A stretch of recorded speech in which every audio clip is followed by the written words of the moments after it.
Welcome to our segment of Lenten Reflections.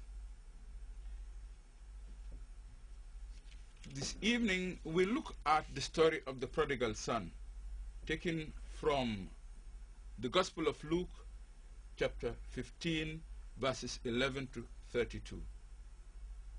A man had two sons. The younger said to the father, "Father, let me have the share of the estate that would come to me." So the father divided the property between them. A few days later, the younger son got together everything he had and left for a distant country where he squandered his money on a life of debauchery. When he had spent it all, that country experienced a severe famine, and now he began to feel the pinch. So he hired himself out to one of the local inhabitants, who put him on his farm to feed the pigs. And he would willingly have filled his belly with the husks the pigs were eating, but no one offered him anything. Then he came to his senses and said, "How many of my father's paid servants have more food than they want, and here am I dying of hunger? I will leave this place and go to my father and say, 'Father, I have sinned against heaven and against you. I no longer deserve to be called your son. Treat me as one of your paid servants.' So he left the place and went back to his father. While he was still a long way off, his father saw him and was moved with pity. He ran to the boy, clasped him in his arms, and kissed him tenderly. Then his son said, 'Father, I have sinned against heaven and against you. I no longer deserve to be called your son.' But the father said to his servants, 'Quick, bring out the best robe and put it on him. Put a ring on his finger and sandals on his feet. Bring the calf we have been fattening and kill it. We are going to have a feast, a celebration, because this son of mine was dead and has come back to life.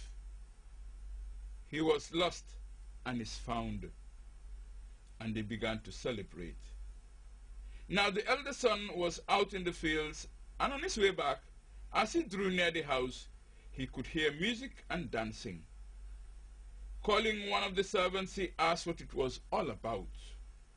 'Your brother has come,' replied the servant, 'and your father has killed the calf we had fattened, because he has got him back safe and sound.'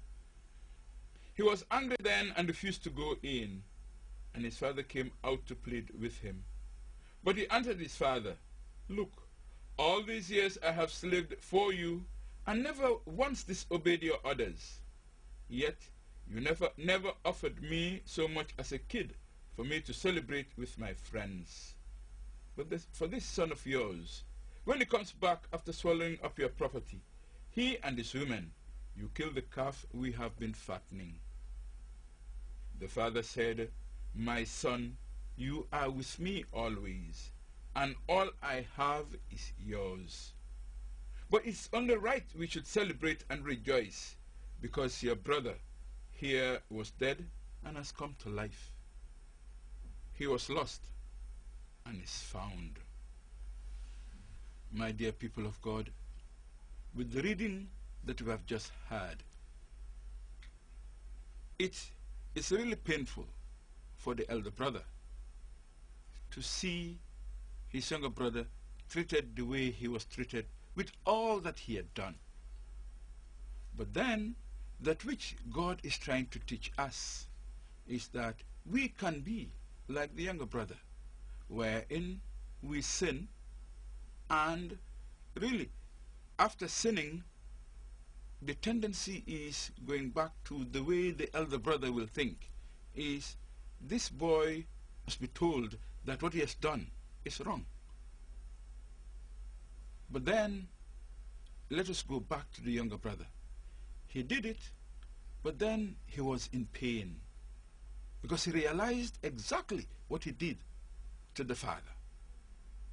And this made the gospel writer say he came to his senses. And he said, "I will go back to my father."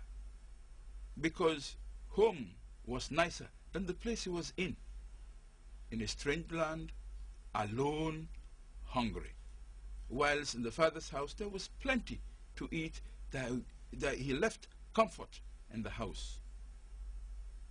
And we can laugh at him and say he should not have. But we do the very same when we sin. We move away from God. We move away from his presence.